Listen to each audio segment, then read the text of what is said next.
Hey, what's up guys? It's Padawan Rushlow here, and today we're diving into some Loki, Marvel Rivals Loki Guide. If you've ever wanted to master this elusive trickster, this guide is for you.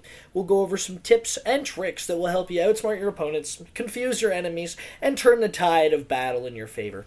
Let's get into it, ladies and gentlemen. Enjoy this piece of gameplay. Before we start off, make sure you drop a comment on your favorite part of Loki's kit, and just talk to each other down there. We gotta learn together, you know? Because I want to do this. And then this ultimate, the shapeshift from Loki here, ends up winning the fight for us, winning the game. So for Loki's devious exchange, you can mess this up sometimes. It doesn't have, like, a hitbox. It will just go. Like, I don't have to look at anybody. As long as I'm in range. See here, I'm in range. If I press F, it's going to take me to the nearest clone. Your dummies take damage. You can't heal your dummies. You can't heal your illusions. You can heal your buddies. Can't heal illusions. They're not real. But they can body block for your friends. So you have to be careful sometimes. Sometimes you can make a mistake and you can shapeshift to, like, let's say I want to run away. If I want to go to that clone and it's too far away, I'm walking forward. Ready? I'll show you an example. I'm walking forward. And I just go right back to where I was. And that has killed me before. It will kill you. You have to master the Loki illusions, the art of the illusion. It's like right here, we're winning the team fight, and I have a second to look up, and I put another illusion on ultimate height that has every line of sight on, like, pretty much anything on the map. So using my ability wisely there by making sure that I can get another illusion. And here I notice there's a Mantis by herself, so I just illusion right in her face and have a 2v1. So right here's a good example of how you can be aggressive with your illusions. Just instantly into the back line. They have no clue. I have a couple illusions up already. Doing damage to everybody that needs to be dealt damage right now. Just playing together as a team. I get a double kill, but that's all we needed to clean up. First point, hold these kids. This is a really good point in changing how your playstyle works as Loki. So I have my 2 illusions out right now, but I'm also just acting like I'm an illusion because I have a great POV of the entire map. Nobody's looking at me. I get free reign to do whatever I would like here. And this is something that I tend to do often as Loki because it's a part of this kit. You have to act like you're an illusion too sometimes.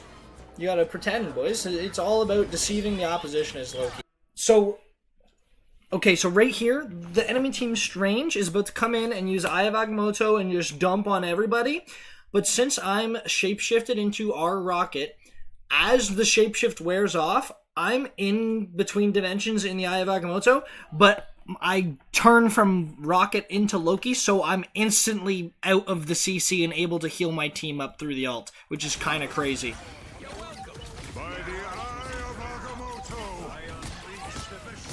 Kind of busted.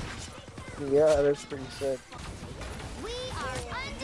We win that fight, we transition it with a Mantis counter ult. Everybody in here is boosted. I know how to play Mantis well too. I think she's a pretty self-intuitive character once you know her kit. You just start boosting everybody, sleep the bitch on the stairs, and we're good to go. Look at this. We just win that fight like it was nothing. Using Loki ult also gives you full health because you just switch to a new character, so it's never a bad idea if you can't. If you need to survive, just use Loki ult.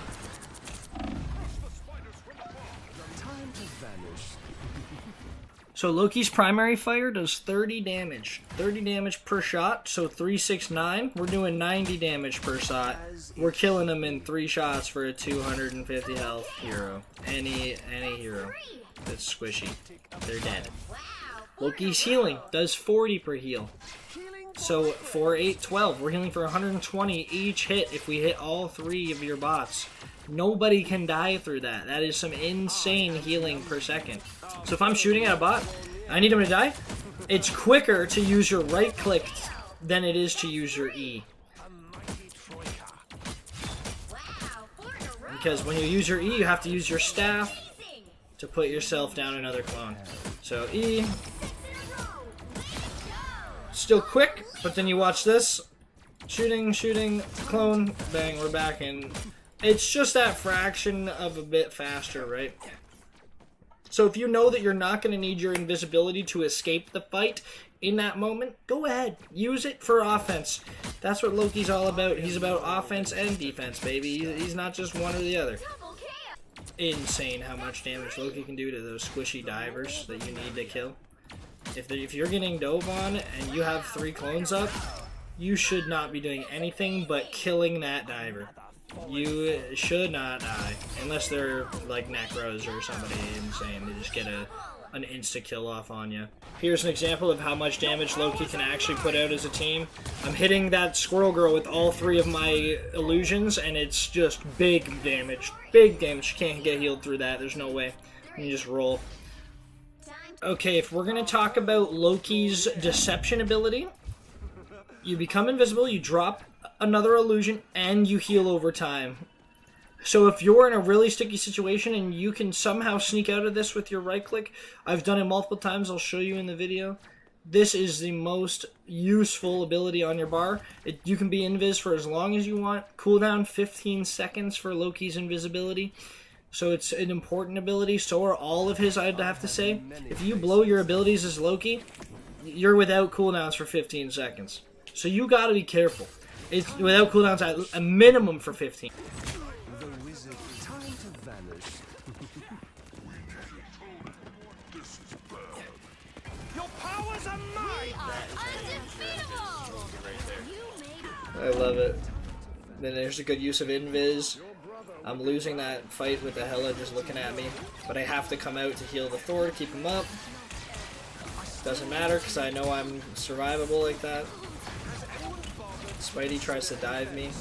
I just ignore him. 25, which is your regeneration domain. It uses runestones to create a magical field that provides allies healing over time and converts incoming damage into further healing, which that is 30% of incoming damage turns into incoming healing. Actually busted.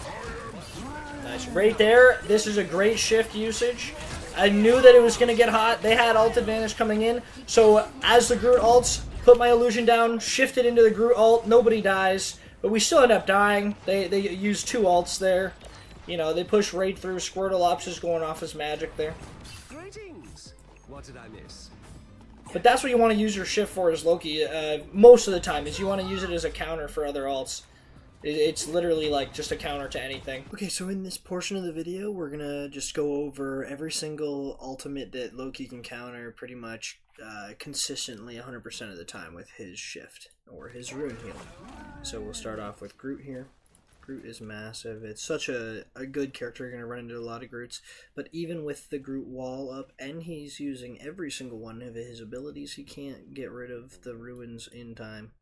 So let's. That's Doctor Strange. You just have to, basically, as soon as you hear by the eye, then you just shift and you survive. When he dives on me, he's trying to get me, bait my shift out maybe. Doesn't know which one's me because I just stand still. And there we go. See that? Easy money. And it does not kill the relics because the hitbox is just on the ground. The relics are floating up here. So it's super strong against that. Here's Magneto. You just shift. You eat it. Nothing happens. Same with Thor. Alright, so here is Thor. Thor is pretty self-explanatory. Once he goes up, you just shift. You could wait a little bit, try to play off when he drops down. It's a bit riskier that way, but you don't want to get your runes shot by the other team too, because then you're standing there. Punisher is a really strong character in the game, but look at this. Storm is one of the only characters that can actually kill through Loki's shift. She sucks you up into her middle of her tornado and does damage to everything that gets hit by the tornado, like in the entire vertical hitbox. She just cooks you. Hela's a pretty good character against Loki. Thank gosh she gets banned most of the time. But if you're a good Loki like I am, you can just walk through your clones like that. I almost kill a Hela ult all by myself. Aware that a Moon Knight is going to be using his ult, make sure that you step back. Outside of the ult, you have a good 1.5 second window before it actually starts doing damage. So like this far back spawn, this was probably the perfect example here. Just make sure you have one shift that's not getting hit by the Moon Knight ult. Spider-Man actually can destroy you. Good thing people suck at him. There is a rotation. I tell Deshaun how to do it here. Like right click me, E on me, and then F me and melee me. Or you can use your ult to end it off too. So if a good Spider-Man decides to kill you, you're just gonna die. Like, there's not much you can do as Loki. You can shift, but he's gonna destroy your relics or your runes. And for like this example, shift. I'm alive, but not for long. See, Winter Soldier is one where you have to kind of time it a little bit more safely as well. Play your clones together, or be ready to teleport as he's ulting onto you. Watch this. All you have to do is right click, go invisible. Then he can't aim at you because you're invisible. See you later, Star-Lord. But obviously you can shift on that as well. I just thought it was funny to show Deshaun because he didn't know. See, he's like so stunned. Like, where is he? We have Namor. Namor's a pretty easy one. You have a lot of time before it comes down, actually. Because I'll put that in the invis counter, and then because the shift survived too. Right here. You have so much time before it actually hits you. It does get rid of your relics and you're still stunned, so it's pretty strong against Loki's shift. But Psylocke's unreal. You just shift and she can't hit your relics. You just stand there. So easy. A good point as well, you can't invis away. See, like, this is beautiful. So try to invis, it doesn't work. She just destroys you. Maximum pulse! Nothing. Full health. Big chillin'. Thank you guys for watching the video. That's pretty much all I have on Loki for Marvel Rivals, at least Season 0. And we'll give a little updated one if I need to coming up Season 1 here. As you can tell, this gameplay is from today. Season 1 just came out, and Invisible Woman is actually a very good support, so I'm excited to figure her kit out a little bit more and see what I can do to help you guys learn her to play better as well. I ended up hitting Grandmaster this season. I haven't been able to play as much as I would personally like to play, but it's a personal goal of mine. I wanted to at least hit GM. Now there's a new rank in between GM and Eternal called Celestial, so we'll see what I can do this season. Especially with the 2 new heroes, and then midway through you get another 2 heroes. So this season's going to be really fun. It's going to be a good time. I'm already having a blast playing Invisible Woman, and we'll see how her kit develops in the meta. So thank you guys for watching yet again, and I'll see you guys in the next one. Peace.